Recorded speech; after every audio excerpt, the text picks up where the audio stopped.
காலையிலேயே இன்றைக்கி பெரிய சம்பவம் ஆச்சு. என்னன்னா, நம்ம ஈச்சி எல்லாம் கலைஞ்சு போச்சு. இது அப்புறம் ஒரு பையன் எங்கண்ணே வீட்டுக்கிட்ட ஈச்சி இருக்கு வாங்க பிடிக்குவாங்க அப்படின்ட்டு இருந்தான்.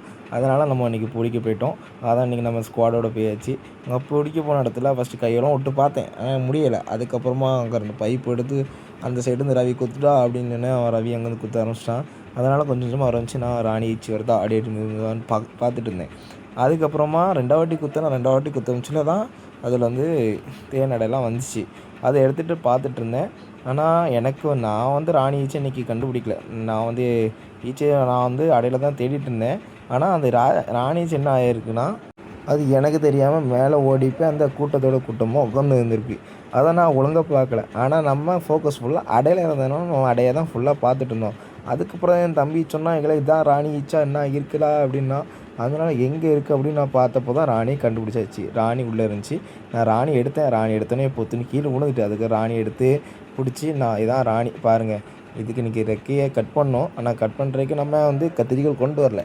இல்லைனா அதுக்குன்ட்டு ஒரு கூடு உண்டு, அதுக்குள்ள வச்சு கேஜி உண்டு, அதுக்குள்ள வச்சு போடணும். நம்மகிட்ட எதுவும் இல்லாதனால வாயை வச்சு ரெக்கையை கடிச்சு விட்டாச்சு. ரெக்கையை கடிச்சு பிச்சு விட்டாச்சு. ரெக்கையை கடிச்சு பிச்சு விட்டால் அதை என்ன பண்ண முடியாதுன்னா, அதனால் பறக்க முடியாது. அதனால் நம்ம கூண்டுக்குள்ளே போட்டோம்னா கூட்டு விட்டு வெளியே வராது, அதுக்குள்ளே இருந்துடும். அதனால் நம்ம என்ன பண்ணிட்டோன்னா அதை பிடிச்சி ரெக்கையை கட் பண்ணி விட்டாச்சு. இதான் அந்த ராணி ஈச்சி பார்த்துக்கோங்க. இது வந்து இந்த ராணி ஈச்சிக்கு வயசு கம்மியாக தான் இருக்கும். அதனால் எங்கன்னா செல்ல ஈச்சி வந்து இன்னும் இதோட பெருசாகவும் இருக்கும். ஆனால் ராணிச்சி வந்து நம்மளுக்கு எல்லா ஈச்சோடையும் ஒரு கொஞ்சமாச்சும் பெருசாக இருக்கும். அதுதான் ராணிச்சி தான் அப்படின்னு கண்டுபிடிக்க முடியும்.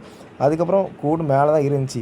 அந்த இடத்துல கூடு இருக்கா அப்படின்னு பார்த்தப்போ தான் எல்லா ஈச்சும் மேலே போயிருந்துச்சு. அந்த ஈச்சி பிடிக்கணும் அப்படின்னு நான் மேலே அதே பாக்ஸ் எடுத்துகிட்டு மேலே ஏறிட்டேன். ராணிச்சி பாக்ஸுக்குள்ளே தான் இருக்குது. அப்போ தான் எல்லா ஈச்சும் உள்ளே உட்காரும். அதனால் நம்ம ஈச்சி எல்லாத்தையும் அந்த ஈச்செல்லாம் கொஞ்சம் களைச்சி விடணும்.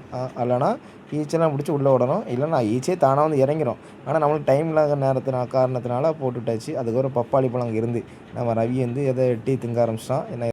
அப்புறம் எல்லா ஈச்சும் உள்ளே அடைஞ்சிட்டு நான் பாய் போயிட்டு வரேன்.